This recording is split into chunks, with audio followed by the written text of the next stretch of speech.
கிறிஸ்துவுக்குள் பிரியமானவர்களே, இன்றைய இறைவார்த்தை மார்க் எழுதிய நற்செய்தி 6ஆம் அதிகாரம் 30 முதல் 34 முடிய உள்ள வசனங்கள். அக்காலத்தில் திருத்தூதர்கள் இயேசுவிடம் வந்து கூடி தாங்கள் செய்தவை கற்பித்தவை எல்லாம் அவருக்கு தெரிவித்தார்கள். அவர் அவர்களிடம், நீங்கள் பாலை நிலத்தில் உள்ள தனிமையான ஓர் இடத்திற்கு சென்று சற்று ஓய்வெடுங்கள் என்றார். ஏனெனில் பலர் வருவதும் போவதுமாயிருந்ததால் உண்பதற்கு கூட அவர்களுக்கு நேரம் கிடைக்கவில்லை. அவ்வாறே அவர்கள் படகேறி பாலை நிலத்தில் உள்ள தனிமையான ஓர் இடத்திற்கு சென்றார்கள். அவர்கள் புறப்பட்டு போவதை மக்கள் பார்த்தார்கள்.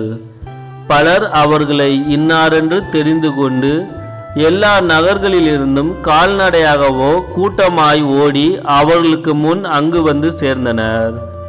அவர் கரையில் இறங்கிய போது பெருந்திரளான மக்களை கண்டார். அவர்கள் ஆயரில்லா ஆடுகள் போல் இருந்ததால் அவர்கள் மீது பரிவு கொண்டு அவர்களுக்கு பலவற்றை கற்பித்தார்.